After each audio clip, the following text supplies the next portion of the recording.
எழும்பி வருகிற சூழ்நிலை. பல ஆண்டுகள் இது கடந்தது. ஒரு ஆண்டு அல்ல, 2 ஆண்டு அல்ல, 3 ஆண்டுகள் அல்ல, பல ஆண்டுகள். ஒவ்வொரு முறையும் ஆலயத்துக்கு போகும் பொழுதும் திரும்ப வரும் பொழுதும் பிரச்சனையோடு தான் அவர்கள் வருகிறார்கள். அந்த வசனத்தை வாசிக்கும் பொழுது நம்ம எல்லாம் அறிந்திருக்கிறோம். 1வது அதிகாரத்துல ஒரு சில வசனங்களை வாசிக்கும் போது அது நமக்கு விளங்கிடும். 1 சாமுவேல் 1வது அதிகாரத்துல நிறைய நேரங்களில் நாம் எதுக்கு ஆலயத்துக்கு வருவோம்? சமாதானத்துக்காக வருவோம். சர்ச்சுக்கு எதுக்கு பிரதர் போனீங்கன்னு கேட்டா, ஒரே பிரச்சனை பிரதர், ஒரே போராட்டம். சர்ச்சில் போயிட்டு நாட்டியம் அட்டன் பண்ணாதான் கொஞ்சம் மனசு நிம்மதியா இருக்குது. அப்படிதான் நம்ம நிறைய சொல்லுவோம். ஆலயத்துக்கு போனாதான் நமக்கு ஆசீர்வாதம் என்று சொல்லுவோம். ஆனால் அண்ணால் ஒவ்வொரு முறையும் ஆலயத்துக்கு போயிட்டு வரும் பொழுதெல்லாம் பிரச்சனை தான். இருக்கிற சமாதானமும் போயிடும். ஏன்னா அவள் சுற்றி இருக்கிற சூழ்நிலை அப்படிப்பட்ட சூழ்நிலை. அல்லேலூயா. இந்த சூழ்நிலைகள் நடுவுல தான் கர்த்தர் அன்னாளின் கற்பத்தை திறந்தார். கர்த்தர் அன்னாளின் கற்பத்தை திறந்தார். அவள் அர்ப்பணித்து சொன்ன காரியம் 11வது வசனத்தில் வாசிக்கிறேன் உங்களுக்காக. 1 சாமுவேல் 1:11. சேனைகளின் கர்த்தாவே, தேவரீர் உம்முடைய அடியாளின் சிறுமையை கண்ணோக்கி பார்த்து உம்முடைய அடியாளின் மறவாமல் நினைத்தருளி உமது அடியாளுக்கு ஒரு ஆண் பிள்ளையை கொடுத்தால் அவன் உயிரோடு இருக்கும் நாளும் சகல நாளும் நான் அவனை கர்த்தருக்கென்று ஒப்பு கொடுப்பேன். அவன் தலையில் சவரன் கத்தி படுவதில்லை என்று ஒரு பொருத்தனை பண்ணினாள். அல்லேலூயா. இது சாதாரண பொருத்தனை இல்லை. கர்த்தருக்காக நசரேய விரதம் இருக்கிறவங்க, நசரேய விரதம் என்பது கர்த்தரா பிரித்து எடுக்கிற ஒரு தன்மை, ஒரு அழைப்பு. கர்த்தரே அவங்களை டிக்ளேர் பண்ணுவார். இயேசுவை டிக்ளேர் பண்ணாரு, சிம்சோன் ஆண்டவர் டிக்ளேர் பண்ணாரு. இப்படி நசரேய விரதத்துக்குள்ள ஆண்டவரே சொல்லுவார் அந்த பெற்றோர்கிட்ட, இவனை நான் இதுக்காக வேறு பிரிக்கிறேன். ஆனா இங்க அண்ணால் தன்னுடைய குழந்தையை நசரேய விரதத்துக்காக வேறு பிரித்து பிறப்பு கருவில் உருவாகுவதற்கு முன்பதாகவே அர்ப்பணிக்கிறாங்க. அப்படி அர்ப்பணித்து ஆண்டவர் கொடுத்த ஒரு ஆண் மகன் தான் சாமுவேல்.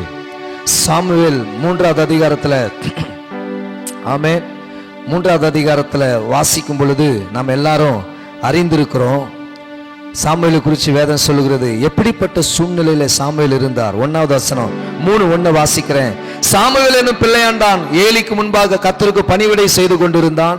அந்நாட்களில் கர்த்தருடைய வசனம் அபூர்வமாக இருந்தது, பிரதட்சணமான தரிசனம் இருந்ததில்லை. சாமுவேலை கர்த்தர் எப்படிப்பட்ட சூழ்நிலையில கர்த்தர் எழுப்புகிறார்? மிகப்பெரிய தீர்க்கதரிசியாய் கர்த்தர் தெரிந்து கொள்ளுகிறார். எப்படிப்பட்ட சூழ்நிலை? பல ஆண்டுகள் இருண்ட காலம் சபைக்கு. பல நாட்கள் சபையில வெளிச்சம் இல்ல, சபையில வசனம் இல்ல, சபையில தரிசனம் இல்ல. வார்த்தை சொல்லுகிறது, கர்த்தருடைய வசனம் அபூர்வமா இருந்துச்சு. கர்த்தருடைய வார்த்தை கிடைக்காதா? வார்த்தை கிடைக்காதா? இந்த ஞாயிற்றுக்கிழமை போனா கர்த்தருடைய வார்த்தை கிடைக்காதான்னு சொல்லி சீலோவுக்கு, ஆமென், ஏலியின் இடத்துல வருகிறார்கள். ஒவ்வொரு ஆண்டு ஜனங்கள் வருகிறார்கள். ஆனால் ஜனங்களுக்கு பெருத்த ஏமாற்றம். அவர்கள் வருகிறார்கள், வந்து வேதனையோடு போகிறார்கள். 3வது அதிகாரத்துல 10:9 நீங்க வாசித்தீங்கன்னா ஏலியினுடைய பிள்ளைகளுடைய சேட்டைகளை குறித்து வேதம் தெளிவாக எழுதப்பட்டிருக்கிறது. ஆலயத்துக்கு வருகிற ஜனங்கள் நிம்மதியை தேடி வருகிறார்கள், சமாதானத்தை தேடி வருகிறார்கள், ஆமென், கர்த்தருடைய நன்மையை தேடி வருகிறார்கள். ஆனால் வருகிறவர்களுக்கு ஏமாற்றமே மிஞ்சுகிறது. ஏமாற்றம் மாத்திரமல்ல, 16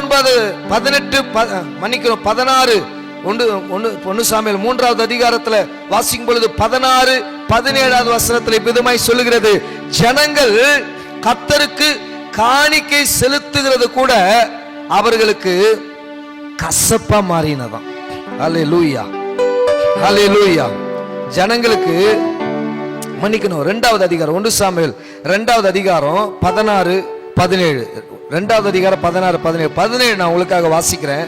ஆதலால் இந்த வாலிபரின் பாவம் கர்த்தருடைய சந்நிதியில் மிகவும் பெரிதாயிருந்தது. மனுஷர் கர்த்தரின் காணிக்கையை வெறுப்பாய் எண்ணினார்கள். சர்ச்சுக்கு வந்து காணிக்கை போடுறது கூட கசப்பா போயிடுச்சு ஜனங்களுக்கு. ஏன்னா வார்த்தை இல்ல, சபையில வார்த்தை இல்ல, சர்ச்சில் கர்த்தருடைய வார்த்தை இல்ல, கர்த்தருடைய தீர்க்க தரிசன சத்தம் இல்ல, கர்த்தருடைய ரேமா இல்ல, கர்த்தருடைய தரிசனம் இல்ல. இருண்டு கிடக்கிறது. அல்லேலூயா, ஆமென். இன்னைக்கு பெரும்பாலான எல்லைகளில அது உருவாயிட்டு இருக்குது. சபைகள்ல கர்த்தருடைய வார்த்தை இல்ல, சபைகள்ல ஜனங்கள் வந்து சொல்லணும், கர்த்தர் என் கூட பேசினாரு பிரதர், கர்த்தர் என் கூட தீர்க்க தரிசனமா என்னோடு கூட பேசினார், ஆவியானவர் என் கூட இடைப்பட்டார், நான் இந்த காரியத்தோடு வந்தேன், ஆனா சர்ச்சை விட்டுட்டு வெளியே போகும் பொழுது நான் விடுவிக்கப்பட்டவனாய் போகிறேன், விடுதலையின் அபிஷேகத்தை பெற்றுக்கொண்டு போகிறேன், என்னுடைய மன பாரங்கள், என் இருதயத்தின் தோஷங்கள் நீங்கி பரிசுத்த ஆவியானவர் கொடுக்கிற சந்தோஷத்தை பெற்றுக்கொண்டு விடுதலையை பெற்றுக்கொண்டு போகிறேன் என்று சாட்சி ஒவ்வொரு வாரமும் நம்ம சபையில வரணும். ஆமென். இல்லைங்க இன்னைக்கு ஞாயிற்றுக்கிழமை நான் சர்ச்சுக்கு போறேன் அப்படின்னா அந்த சர்ச்சில் கர்த்தருடைய வார்த்தை இல்லைன்னு அர்த்தம், அவங்க சும்மா கடமைக்கு வராங்கன்னு அர்த்தம். அல்லேலூயா, அல்லேலூயா. இப்படிப்பட்ட சூழ்நிலையில தான் சாமுவேல் என்கிற பிள்ளையாண்டான் வளருகிறார். வசனம் இல்லை.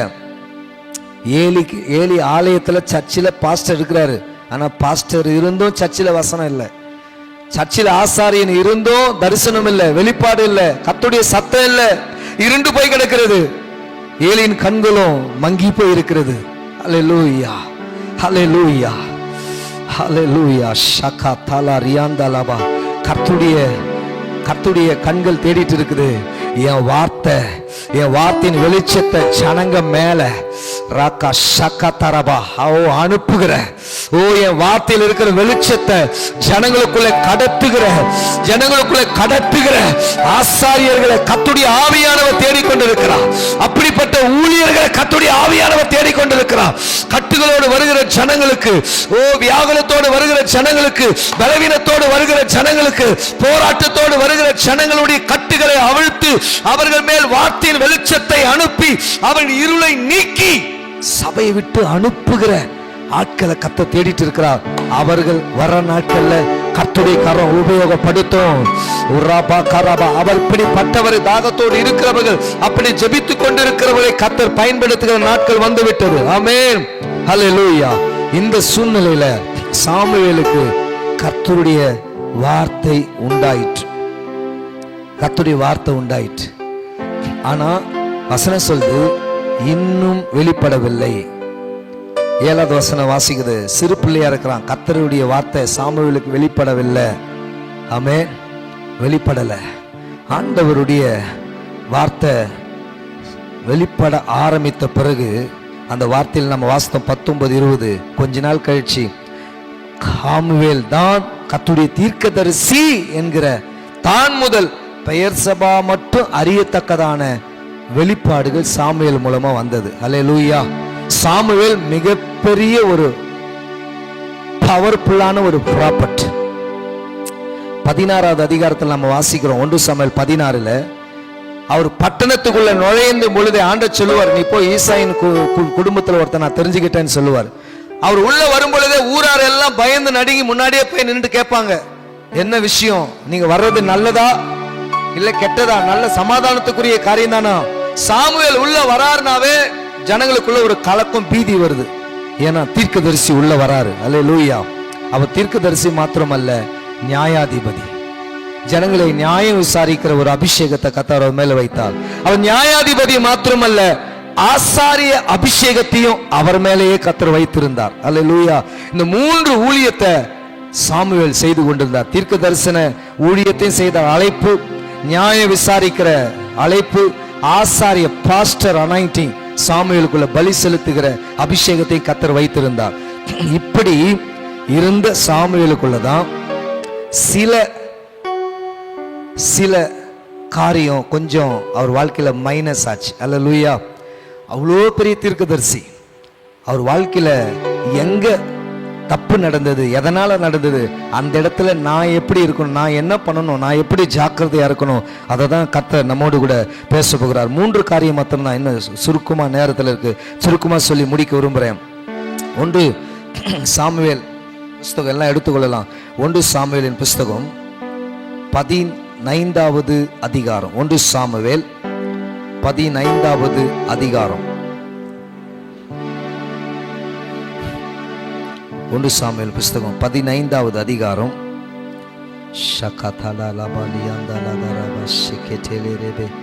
ஹல்லேலூயா, ஹல்லேலூயா, ஜீசஸ், ஹல்லேலூயா.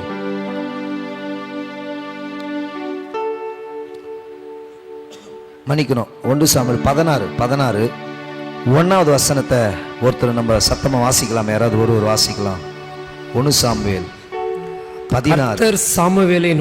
கர்த்தர் சாமுவேலை நோக்கி இஸ்ரவேலின் மேல் ராஜாவாயிராதபடிக்கு நான் புறக்கணித்து தள்ளின சவுலுக்காக நீ எந்த மட்டும் துக்கித்துக் கொண்டிருப்பாய். நீ உன் கொம்பை தைலத்தால் நிரப்பி கொண்டு வா. நீ உன் கொம்பை தைலத்தால் நிரப்பி கொண்டு வா. பெத்லெகேமாகிய ஈசானிடத்துக்கு உன்னை அனுப்புவேன். அவன் குமாரில் ஒருவன் நான் ராஜாவாக தெரிந்து கொண்டேன் என்றார். அதற்கு சாமுவேல், நான் எப்படி போவேன்? சவுல் இதை கேள்விப்பட்டால் என்னை கொன்று போடுவானேன். நான் எப்படி போவேன்? சவுல் இதை கேள்விப்பட்டால் என்னை கொன்று போடுவானேன் என்றான். அப்பொழுது கர்த்தர், நீ ஒரு காளையை கையோடு கொண்டு போய் கர்த்தருக்கு பலியிட வந்தேன் என்று சொல்லி ஈசாயை பலி விருந்துக்கு அழைப்பாயாக. அப்பொழுது செய்ய ஒரு சின்ன காரியம் தான். ஃபர்ஸ்ட் நம்பர் 1 சின்ன விஷயம் தான். ஆனா தீர்க்கதரிசிகளுக்குள்ள இருக்கக்கூடாது, ஆனா இருந்துச்சு. அல்லேலூயா. எலியாவும் இந்த காரியத்தை பார்க்க முடியும். மிகப்பெரிய தீர்க்கதரிசி எல்லாருக்குள்ளேயும் இந்த விஷயம் இருந்தது. ஏன்னா அவங்க தீர்க்கதரிசினாவே சிங்கம் மாதிரி தனித்து நடக்கிற ஒரு அபிஷேகம் அவங்க மேல. அல்லேலூயா. எந்த காரியத்தை குறித்து அவங்க கலங்க மாட்டாங்க. ஆனா மிகப்பெரிய ஆளுக்கெல்லாம் பயம் அவங்க உள்ளத்துல வந்து அவங்களுடைய அந்த அந்த அபிஷேகத்தையே தடுமாற பண்ணினது. பயம் நம்ம சின்ன விஷயமா நினைக்கிற இந்த பயம்தான் நம்முடைய ட்ராக்கையே மாத்தி அமைக்கும். அல்லேலூயா. இதே சவுல் சாமுவேல் சொல்வாரு, 7 நாள் வெயிட் பண்ணப்பா, நான் வந்த பிறகு பலிச்சத்தலான்னு. ஆனா யுத்தம் அதிகரிக்கிறது, ஜனங்கள் சவுலை விட்டு வெளியே போகிறார்கள் என்று அவனே சொல்லுகிறார். சவுலே சாமுவேல் கிட்ட சொல்லும்போது, ஜனங்கள் எல்லாம் என்னை விட்டு போயிட்டாங்க, பெரிய பிரச்சனை ஆயிட போதுன்னு பயந்து நானே பலி செலுத்திட்டேன். அல்லேலூயா. பயம் நம்முடைய வாழ்க்கையில எப்போ பயத்தின் ஆவிக்கு நாம அளவு கடந்து நம்ம இருதயத்துல அனுமதிக்கிறோமோ, அந்த பயத்தின் ஆவி நம்மை நிலை குலைய செய்து நம்ம ஸ்டேபிளா இல்லாம நம்ம செய்ய வேண்டிய காரியத்தை திடனோடு செய்யாம அதிலிருந்து வழி விலக பண்ணும். அல்லேலூயா. தீர்க்கதரிசி எலியா கிட்ட போய் கேட்டீங்கன்னா அவரும் சொல்லுவாரு, எதுக்குப்பா சூரஜ் செடியில கீழே போய் படுத்துட்டு நான் சாகணும்னு சொல்ற? நான் பிராணனுக்கு வசனம் சொல்லுது, தன் பிராணனை காக்க. சாவு பயம், மரண பயம், செத்துருவனும். நாளைக்கு வந்து அவங்க எல்லாரும் இப்படி சொல்லிட்டாங்களே, இப்படி சொல்லிட்டாங்களே. எப்படிப்பட்டாலு அதுக்கு முந்தின பகுதி தான் 400க்கும் அதிகமான பாகால் தீர்க்கதரிசிகளை ஒரே ஆளா நின்று வெற்றி போட்டாரு, எழுப்புதல கொண்டு வந்தவர். ஆனா பயம் உள்ள வந்த உடனே சிங்கம் கூட எலியா மாறிடுச்சு. சிங்கம் மாறி கர்ஜித்தார். கர்த்தர் தெய்வமானால் கர்த்தரை பின்பற்றுங்கள், பாகால் தெய்வமானால் பாகாலை பின்பற்றுங்கள். இன்னும் எத்தனை நாள் மட்டும் 2 நினைவுகளால் குந்தி நடப்பீர்கள் என்று முழக்கமிட்ட எலியா பயந்து சூரச்செடியில் கீழே படுத்துட்டு, நான் செத்து போனா நல்லது ஆண்டவரே, எங்க பிதாக்களை காட்டிலும் நான் நல்லவன் அல்ல. கருமையானவர்களே, இன்னைக்கு நம்முடைய வாழ்க்கையில எது நம்மளை பயமுறுத்திட்டு இருக்கு? நம்முடைய அபிஷேகத்தை கெடுக்க, நம்முடைய அழைப்பை கெடுக்க, நம்ம மேல இருக்கிற கிருபையை கெடுக்க, நம்ம மேல வைத்திருக்கிற விலையேற பெற்ற பொக்கிஷத்தை கெடுத்து போடும்படிக்கு பயத்தின் ஆவி, மரண பயமா இருக்கலாம். ஆமே, நம்முடைய குடும்ப சூழ்நிலைகளை ஒட்டி பயமா இருக்கலாம், பிள்ளைகளை குறித்த பயமா இருக்கலாம். ஆமென். ஈவன் இன்னும் ஒரு படி மேல போய் சொல்ல, நிறைய பேருக்கு ஊழியத்தை குறிச்சே பயம். அல்லேலூயா. ஊழியத்தை குறிச்சே பயம். இந்த பயம் உள்ள வர வர தைரியமா போய் செய்ய வேண்டிய காரியத்தை மறைஞ்சு போய் செய்ய வேண்டிய ஒரு சூழ்நிலை. அல்லேலூயா. தீர்க்கதரிசி கேட்கிறாரு, இந்த நியூஸ், இந்த செய்தி சவுலுக்கு தெரிஞ்சா என்னை கொண்டு போட்டுருவானே, என்னை சாகடிச்சா என்ன பண்றது? அதுக்கு ஆண்டவர், நம்முடைய பலவீனங்களை அறிந்த நல்ல ஆண்டவர், அல்லேலூயா, அவரே ஒரு ஆலோசனை கொடுத்து அனுப்புறாரு. அப்படியா, நீ பயப்படுறியா? சரி, ஒண்ணு செய், நீ என்ன பண்ணு, நான் பலி செலுத்த போறேன்னு சொல்லிட்டு போ. அல்லேலூயா. நீ நான் அதனால சாமுவேலே நீ பயப்படாத, நீ வேற ஒரு காரியமா போறேன்னு மாத்தி சொல்லிட்டு போ அப்படின்றார் ஆண்டவரே. ஹல்லேலூயா. நான் இதை கொஞ்சம் கூட எதிர்பார்க்கவே இல்லை ஆண்டவர்கிட்ட இருந்து இந்த பதில. ஏன்னா அந்த அளவுக்கு பீதி ஆயிட்டு இருக்கிறார் சாமுவேல். எப்படியாச்சும் அவரை வேலையை செய்யணும், அவரை வேலையை செய்ய வைக்கணும்ன்றதுக்காக அவர் மனசை பலப்படுத்தி திடப்படுத்தி, சரி டைரக்டா போய் நியூஸ் சொல்லிட்டு நீ அபிஷேகம் பண்ணிட்டு வந்துடாத. ஏன்னா தீர்க்கதரிசினாவே கொஞ்சம் வீராப்பா எல்லாத்தையும் ஸ்ட்ரைட்டா அடிக்கிற ஆளுங்க. ஆனா இந்த இடத்துல ஆண்டவர் இல்ல, நீ ஒரு மாட்டை தெரிஞ்சுக்கிட்டு, ஒரு கன்றுக்குட்டியை தெரிஞ்சுக்கிட்டு பலி செலுத்துகிற அப்படிப்பட்ட ஒரு காரியத்தை தெரிஞ்சுக்கிட்டு நான் பலி செலுத்த போறேன் அப்படின்னு போ. அங்க போனதுக்கு அப்புறம் சைலண்டா வேலையை முடிச்சுட்டு வா. ஹல்லேலூயா, ஹல்லேலூயா. ஆண்டவரும் நம்முடைய பலவீனங்களை அறிந்த தேவன். ஹல்லேலூயா. நம்ம எந்த இடத்துல பயப்படுறோம்னு அவருக்கு தெரியும். ஆமென். பிசாசுகிட்ட எல்லாம் கொக்கரிக்கிற ஆட்கள் ஏதோ ஒரு இடத்துல வந்து பயந்து நடுங்குவாங்க. பிசாசுக்கு முன்னாடி எல்லாம் தைரியமா நிற்கிற தேவ பிள்ளைகள் ஏதோ ஒரு சூழ்நிலைக்கு முன்னால பயந்து நடுங்கிட்டு இருக்கிறோம். ஏதோ ஒரு சூழ்நிலைக்கு முன்னாடி நம்ம நடுங்கி போயிருக்கிறோம். ஆண்டவர் அந்த நேரத்தில் கூட நமக்கு உதவி செய்ய வல்லவராய் இருக்கிறார். அல்லேலூயா. நம்மை பலப்படுத்த வல்லவராய் இருக்கிறார். நம்மை தூக்கி எடுக்க வல்லவராய் இருக்கிறார். நமக்கு ஆலோசனை தந்து நம்மை பயத்திலிருந்து விடுதலையாக்க வல்லவராய் இருக்கிறார். நம்ம விடுதலையாக்க வல்லவராய் இருக்கிறார். அவ்வளவு பெரிய தீர்க்கதரிசி தான். ஆனா பயந்த பொழுது கர்த்தர் அவரை நடத்தினார். நம்முடைய வாழ்க்கையில எதுக்கெல்லாம் நீங்க பயந்து இருக்கிறீங்களோ நீங்க ஆண்டு கரத்துல ஒப்பு கொடுத்துருங்க. தேவ வசனம் சொல்லுது, தேவன் நமக்கு பயமுள்ள ஆவியை கொடாமல் அன்பும் பலமும் தெளிந்த புத்தி, சவுண்ட் மைண்ட், ஹல்லேலூயா, தெளிந்த புத்தி உள்ள காரியத்தை நம்ம கொடுத்திருக்கிறார். ஆண்டவே ஆவியானவருக்கு நம்ம ஒப்பு கொடுப்போம். ரெண்டாவது ஒரு காரியம், ரொம்ப முக்கியமான காரியம். 1 சாமுவேல் 8வது அதிகாரத்துக்கு வந்துருங்க. ரொம்ப ஒரு மிகப்பெரிய பிளர், சாமுவேல் லைஃப்ல நடந்த மிகப்பெரிய ஒரு மைனஸ் பிளர், ஒரு டாட்ஸ், பிளாக் டாட்ஸ். என்னன்னா 1 சாமுவேல் 8:1 வாசிக்கலாம். 1 சாமுவேல் 8:1 வாசிங்க. சாமுவேல் முதிர் வயதான போது தன் குமாரரை இஸ்ரவேலின் மேல் நியாயாதிபதிகளாக வைத்தான். அவனுடைய மூத்த குமாரனுக்கு பேர் யோவேல், இளையவனுக்கு பேர் அபியா. அவர்கள் பெயர்சபாவிலே நியாயாதிபதிகளாய் இருந்தார்கள். நல்ல கவனிங்க, சாமுவேல் உயிரோடு இருக்கிறார். தீர்க்கதரிசி, நியாயாதிபதி, ஆசாரியர், இந்த 3 அபிஷேகமா அவருக்குள்ள வேலை செய்யுது. ஆனா அவர் உயிரோடு இருக்கும் பொழுது வயது ஆகிவிட்டது. வயது ஆகிற சாமுவேல் எப்போ அதை அக்னாலேஜ் பண்றாரோ, அடுத்து தன்னுடைய பிள்ளைகளை, அவன் மூத்த குமாரன், பாருங்க அந்த வசனம் சொல்லுகிறது, சாமுவேல் முதிர் வயதான பொழுது தன் குமாரரை இஸ்ரவேலின் மேல் நியாயாதிபதியாக வைத்தான். அவனுடைய மூத்த குமாரனுக்கு பெயர் யோவேல், இளையவனுக்கு பெயர் அபியா. அவர்கள் பெயர் சபாவிலே நியாயாதிபதிகளாக இருந்தார்கள். ஆனா என்ன நடந்தது? அடுத்த வசனம் வாசிங்க. 3வது வசனம், 3வது வசனத்தை வாசிக்கலாம். ஆனாலும் அவனுடைய குமாரர் வழிகளில் நடவாமல், அவன் வழியில், சாமுவேல் வழியில் நடவாமல் பொருளாசையை சாய்ந்து பரிதானம் வாங்கி நியாயத்தை புரட்டினார்கள். அப்பொழுது இஸ்ரவேலின் மூப்பர்கள் எல்லோரும் கூட்டம் கூடி ராமாவில் இருந்து சாமுவேலிடத்துக்கு வந்து, இதோ நீர் முதிர் வயதிலானீர், உங்களுக்கு வயசாயிடுச்சு, உம்முடைய குமாரர் உம்முடைய வழியில் நடக்கிறதில்லை, உங்க குமாரர் உங்க வழியிலே நடக்கல, ஆகையால் சகல ஜாதிகளுக்குள்ளே இருக்கிற எல்லா ஜனங்களுக்கு இருக்கிற மாதிரி எங்களை நியாயம் விசாரிக்கிறதுக்கு ஒரு ராஜாவை ஏற்படுத்தினார்கள். இதுதான் இஸ்ரவேல் ஜனங்களுக்கே ஒரு மைனஸ் டர்னிங் பாயிண்ட். இந்த வசனம், குறிப்பா 5வது வசனம் தான் பைபிள்ல இஸ்ரவேல் ஜனங்களுடைய லைஃப் புரட்டி போட்டது. இதுதான் ஆண்டவர் ஒரு கொடுத்த கட்டளை. என்னன்னா, உங்களுக்கு ராஜா வேணான்னார். ஹல்லேலூயா. உங்களுக்கு என்ன வேணாம்? ராஜா வேணாம். நானே உங்க மேல ராஜாவா இருக்கிறேன்ப்பா, நானே உங்களை ஆளுகை செய்யறேன், நானே உங்களை நடத்துறேன், நான் ஏற்படுத்தி எல்லாத்தையும் செய்யறேன்னு நல்லா வந்துட்டே இருந்தாங்க. ஆனா இவ்வளோ பெரிய மிஸ்டேக் நடக்கிறதுக்கு காரணமா பெரிய தீர்க்கதரிசி சாமுவேல், அது ஒரு காரணமா இருந்துட்டார். ஹல்லேலூயா. அவருக்கு என்ன காரணம்? வயசாயிடுச்சு. வயசான உடனே ஆண்டவரிடத்துல சென்று எந்த காரியத்துக்கும் போய் ஜெபம் பண்ணுகிற தீர்க்கதரிசி, எந்த காரியத்துக்கும் கர்த்தரிடத்துல விசாரிக்கிற தீர்க்கதரிசி, அடுத்து நான் யார அப்பாயிண்ட் பண்ணணும் ஆண்டவரே அப்படின்னு கேட்க தவறிட்டார். அல்லேலூயா. அடுத்து நான் யார நியாயாதிபதியா வைக்கணும் ஆண்டவரே, ஆண்டவர்கிட்ட போய் விசாரிக்காம இவருக்கு என்ன வந்துருச்சுன்னா, அடுத்து நம்ம பசங்க இருக்கிறாங்கல்ல, அவங்களே அப்பாயின்மெண்ட் பண்ணிடலாம் அப்படின்னு மாம்சத்துல அப்பாயின்மெண்ட் பண்ணாரு.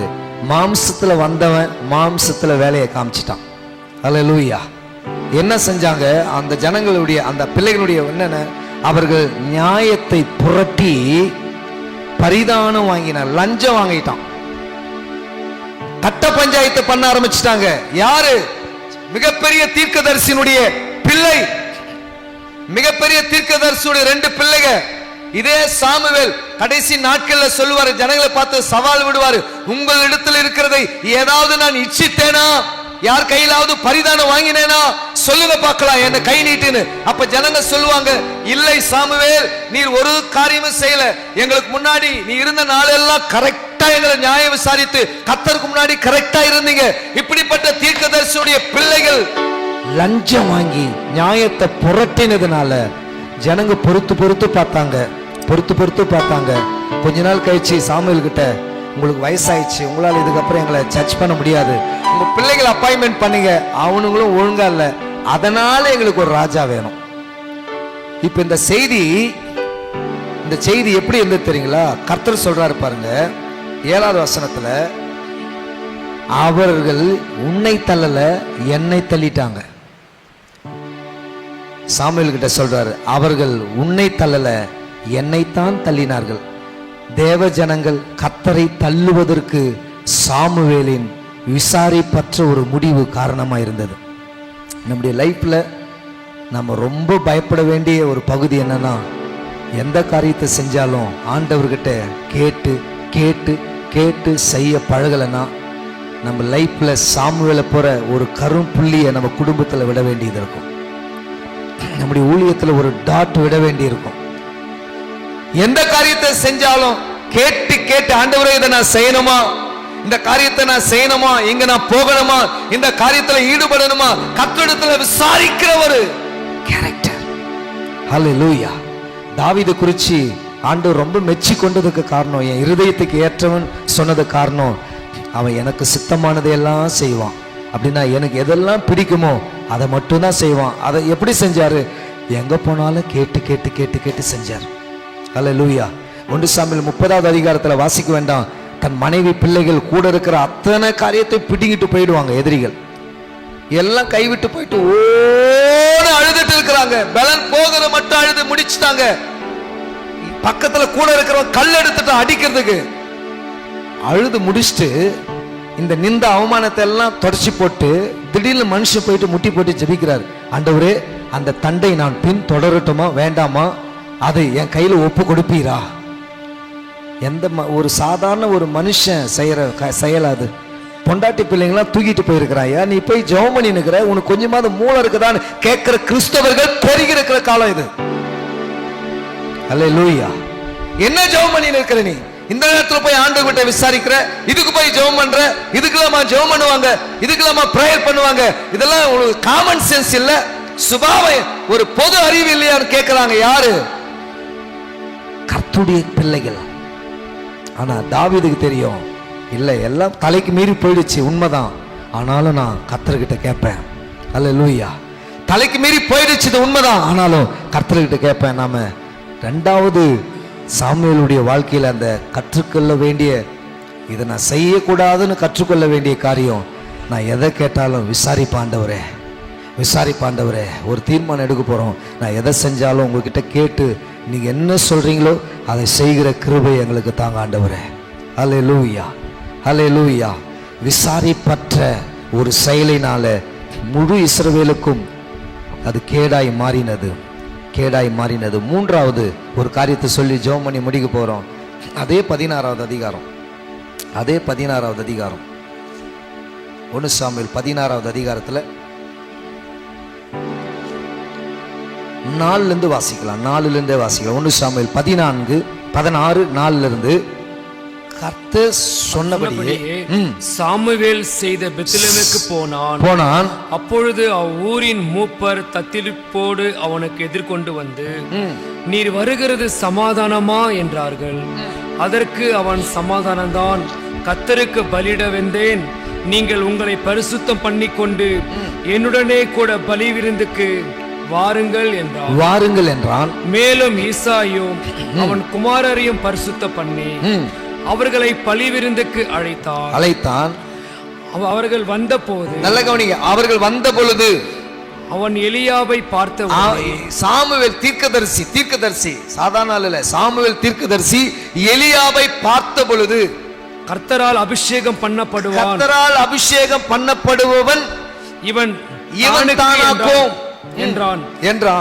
அல்லேலூயா. சாமுவேலை நோக்கி, ஆமென். போதும். இப்போ தீர்க்கதரிசியுடைய பார்வை எப்பவுமே வித்தியாசமா இருக்கும். ஏன்னா நான் நிறைய நேரத்துல என்னுடைய காரியத்துல பார்த்துருக்கிறேன். ஒரு சிலரை எல்லாரும் ஒரு மாதிரி நல்லா பேசுவாங்க, ஆனா எனக்கு மட்டும் அவங்க வித்தியாசமா தெரிவாங்க. அல்லேலூயா. சில இடங்கள்ல அந்த மாதிரி ஆண்டவர் காண்பித்திருக்கிறார். ஏன்னா தீர்க்கதரிசிங்க ஊடுருவி பார்க்கிற கண்களை கொண்டவர்கள். அல்லேலூயா.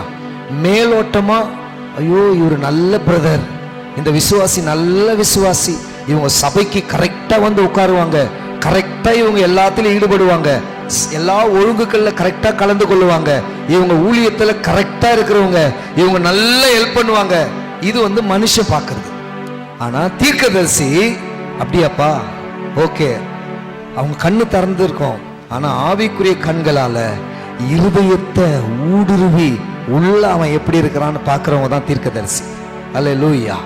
ஆனா இந்த இடத்துல என்ன தப்பு பண்ணாரு? அந்த வசனம் சொல்லுது, கர்த்தர் சொல்ற வார்த்தை பாருங்க. அப்பொழுது கர்த்தர், அதற்கு அவன் கர்த்தருக்கு பலியிட வந்தான். அதை பாருங்க, ஈசாயை நோக்கி அழைத்தான். அவர்கள் வந்த பொழுது இவன் தான், 7வது வசனம், கர்த்தர் சாமுவேலை நோக்கி, நீ இவனுடைய முகத்தையும் இவனுடைய சரீர வளர்ச்சியையும், ரொம்ப அதிர்ச்சியாக்கின வசனம், சரீர வளர்ச்சியும், நீ இவனுடைய முகத்தையும் இவனுடைய சரீர வளர்ச்சியையும் பார்க்க வேண்டாம், நான் இவனை புறக்கணித்தேன். சாமுவேலை பார்த்து கர்த்தர் சொல்றாரு, சாமுவேலே நீ முகத்தை பார்த்துட்ட, சரீர வளர்ச்சியை பார்த்துட்ட, you are prophet, நீ ஒரு பெரிய தீர்க்கதரிசி தான், ரகசியங்களை பார்க்கிற தீர்க்கதரிசி. தீர்க்கதரிசியுடைய கண்கள் கழுகு போன்ற கண்கள், அது தூரத்தில் இருக்கிற காரியத்துக்கு ஊடுருவி போக்கஸ் பண்ணுகிறது கண்கள். அப்படிப்பட்ட தீர்க்கதரிசி கர்த்தர் சொல்றார், சாமுவேலே நீ இவன் முகத்தை பார்க்கிற, சரீர வளர்ச்சியை பார்க்கிற, அடுத்து சரீர வளர்ச்சியும் பார்க்க வேண்டாம், நான் இவனை புறக்கணித்தேன். மனுஷன் பார்க்கிறபடி நான் பாரேன். ஆமென். கர்த்தர் மனுஷன் முகத்தை பார்ப்பான், கர்த்தரோ இருதயத்தை பார்க்கிறார். அந்த இடத்துல சாமுவேலுடைய பார்வை எப்படி போயிடுச்சுன்னா, நார்மலா ஒரு மனுஷன் பார்க்கிற மாதிரி பார்த்துட்டார். அல்லேலூயா, அல்லேலூயா. நான் ஒரு காரியத்தை சொல்றேன்,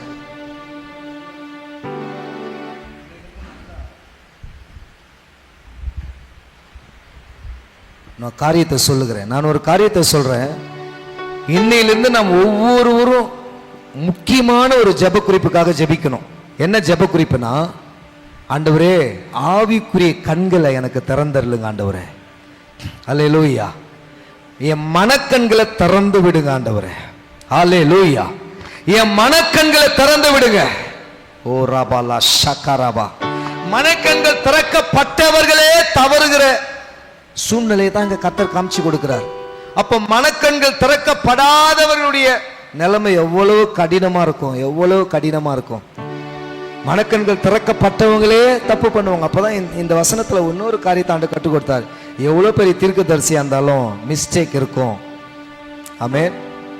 எவ்வளவு பெரிய தீர்க்கதரிசி நம்ம தேசத்துல கூட எடுத்துங்க, எவ்வளவு பெரிய தீர்க்கதரிசியா இருந்தாலும் அவர்கள் மனிதர்கள் என்பதால அவர்களும் பலவீனம் இருக்கும். அவங்க சொல்ற தீர்க்கதரிசனம் கூட சில நேரத்தில் பொய்த்து போகும், தப்பா சொல்றதுக்கும் வாய்ப்பு இருக்கு, அவர்களுக்குள்ளும் பலவீனம் இருக்கும். அதனால ஐயோ இவர் இப்படி சொல்லிட்டாரு அப்படி சொல்லிட்டாருன்னு சொல்லிட்டு அவங்கள குறை சொல்லி அவங்கள திட்டுறதுக்கு ஆண்டவர் எனக்குள்ள இருந்து அதை எடுத்து போட்டார், இந்த வசனத்தை காமிச்ச அந்த ஆண்டுகளிலே. அதுக்கப்புறம் இவங்களும் மனுஷன் தானே, தீர்க்கதரிசி தான், ஆனால் அவங்க யாரு மனிதர்கள், மண்பாண்டம். அதனால அவங்களுக்குள்ள பலவீனம் இருக்கத்தான் செய்யும். அதை பெருசா பேசிட்டு இருக்க வேண்டாம். தப்பாயிடுச்சா அதை தூக்கி போட்டு கடந்து அடுத்து நம்ம பார்த்துட்டு போயிட்டே இருக்கணும். அல்லேலூயா, ஆமென். அப்போ இவர்கள் எதனால இந்த காரியம் நடந்துச்சுன்னா, அடுத்து ஒரு வசனத்தை எடுங்க, அதை மட்டும் பார்த்துட்டு ஜெபம் பண்ண போறோம். 1 சாமுவேல் 8வது அதிகாரத்தில் நம்ம வாசித்தோம் இல்லைங்களா? இப்போ 9வது அதிகாரத்துக்கு வாங்க. 9வது அதிகாரத்தை 15-16 இருந்து நான் வாசிக்கிறேன். 1 சாமுவேல் 9:16 இருந்து வாசிக்கிறேன். நாளை இந்நேரத்துக்கு பென்யமீன் நாட்டானாகிய ஒரு மனுஷன் உன்னிடத்துக்கு அனுப்புவேன். அவனை என் ஜனமாகிய இஸ்ரவேலின் மேல் அதிபதியாக அபிஷேகம் பண்ண கடவாய்.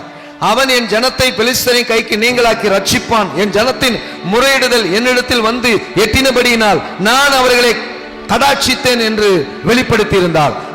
நல்ல கவனிங்க. சாமுவேல் சவுலை கண்ட பொழுது கர்த்தர் அவனிடத்தில், இதோ நான் உனக்கு சொல்லியிருந்த மனுஷன் இவனே, இவன்தான் என் ஜனத்தை ஆளுவான் என்றான். சவுல் நடுவாசலிலே சாமுவேலிடத்தில் வந்து ஞான சிருஷ்டிக்காரன் வீடு எங்கே சொல்லும் என்று கேட்டான். சாமுவேல் சவுலுக்கு பிரதியுத்தரமாக, ஞான சிருஷ்டிக்காரன் நான் தான், நீ எனக்கு முன்னே மேடையில் ஏறி போ என்று சொன்னான். ஹல்லேலூயா. சத்தமா சொல்லாமா? ஹல்லேலூயா, ஹல்லேலூயா. சவுலை ஆண்டவர் அனுப்புறாரு. அனுப்பும் பொழுது சவுல் வேதவசனம் சொல்லுது, அந்த இஸ்ரவேல் ஜனங்களை எல்லார விட டாலானவனாம், நல்லா வாட்ட சாட்டமா இருக்கிறவன். இஸ்ரவேல் இருக்கிற எல்லா ஜனத்தை காட்டிலும் 2 அங்குலமாவது ஹைட்டா இருப்பானாம். வசனம் இருக்கு, அவன் உயரமானவன். சாமுவேல் என்ன பண்றாரு, அதை பெருமையா ஜனங்க கிட்ட கொண்டு போய், பார், கர்த்தரால் தெரிந்து கொள்ளப்பட்டவனை பாருங்க, உங்க எல்லாரை காட்டிலும் உயரமா இருக்கிறான், நல்ல வாட்ட சாட்டமா இருக்கிறான், பலசாலியா இருக்கிறான், இவனை கர்த்தர் தெரிஞ்சுக்கிட்டார் அப்படின்னு சொல்லி அதுலயும் ஒரு கூட்டம் இவன் தான் நம்மளை ரட்சிக்க போறானாக்கும். சாமுவேல தான், இவனை தான் இஸ்ரவேல் கையிலிருந்து நம்மளை ரட்சிக்க போறானாக்கும் சொல்லி 24 பாருங்க, 10வது வசனம் 24 வாசித்துருங்களேன். அதை மட்டும் நான் தெளிவுக்காக. 1 சாமுவேல் 10:24. அப்பொழுது சாமுவேல் எல்லா ஜனங்களை நோக்கி, கர்த்தர் தெரிந்து கொண்டவனை பாருங்கள், சமஸ்த ஜனங்களுக்குள்ளும் அவனுக்கு சமமானவன் இல்லை என்றான். அல்லேலூயா. சமமானவனா ஹைட்டு, அவன் சமமானவன் இல்ல, சமமானவன் இல்ல. 23 பாருங்க, எல்லா ஜனங்களும் அவன் தோளுக்கு கீழா இருக்கத்தக்கதா உயரமுள்ளவனா இருந்தான். 23வது வசனம். அப்போ மிகப்பெரிய ஹைட்டு, பலமுள்ளவன். இப்போ சாமுவேல் பார்த்துட்டாரு, கர்த்தர் ஒரு மனுஷனை தெரிஞ்சுக்கிட்டா நல்ல வாட்ட சாட்டமா பலசாலியா இருக்கிறவன் தான் தெரிஞ்சுக்குவார். ஏன்னா அவன் தான் சண்டை போடுறவன். அல்லேலூயா. அவன் தான் சண்டை போட்டு எதிரி கையில மீட்க முடியும் அப்படின்ற ஒரு மைண்ட்ல உட்கார்ந்துச்சு. இந்த ஒரு பாஸ்ட் எக்ஸ்பீரியன்ஸோட ஈசாயின் வீட்டுக்கு சாமுவேல் போறார். என்ன எக்ஸ்பீரியன்ஸுங்க? எல்லாரும் வாயத்தான சொல்லலாம். என்ன எக்ஸ்பீரியன்ஸ்? Past experience. நான் 3வது பாயிண்ட் அதை தான் கோட் பண்றேன். கடந்த கால அனுபவத்தை சார்ந்து கொண்டு போகும் பொழுது எப்பேற்பட்ட தீர்க்கதரிசியா இருந்தாலும் பிளர் ஆவாங்க, தப்பு பண்ணுவாங்க. அதனால என் வாழ்க்கையில கடந்த நாட்கள் செஞ்சது போலவே கர்த்தர் இந்நாட்களை செய்ய போறதில்ல. அந்த சீசனுக்கு ஒரு மாதிரி செஞ்சாரு, இப்ப வேற மாதிரி கர்த்தர் செய்வார். அல்லேலூயா, அல்லேலூயா. அதனால அப்ப நடந்தது போலவே சாமுவேல் எலியாபை பார்த்துட்டாரு. ஏன்னா எலியாபு ராணுவத்துல வேலை செய்யறவன், அவன் வாட்ட சாட்டமா இருக்கிறான், நல்ல பலசாலி, மிலிட்டரியில வேலை செய்யறவன். எலியாபை பார்த்த உடனே இவர ஒரு முடிவு பண்ணிட்டாரு, கர்த்தரால் அபிஷேகம் பண்ணப்பட்டவன் இவன் தானோன்னு சொல்லிட்டு தைல கொம்பு எடுத்துட்டு நேரா ஊத்த போயிட்டாரு. ஆண்டவர் சொல்லிட்டாரு, ஸ்டாப், நிறுத்து சாமுவேல், நீ இவன் முக வளர்ச்சியையும் இவன் சரீர வளர்ச்சியையும் பார்க்கிற. அல்லேலூயா. இந்த தப்பு பண்றதுக்கு சாமுவேல் எங்க இருந்து வந்துச்சு?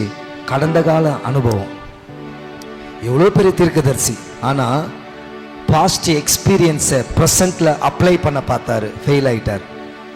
கர்த்தர் என்ன சொல்லிட்டார்னா, நீ மனுஷன் பார்க்கிற விதமாய் பார்க்கிறாய், மனுஷன் முகத்தை பார்க்கிறான், கர்த்தராகிய நானும் இருதயத்தை பார்க்கிறேன். அல்லேலூயா.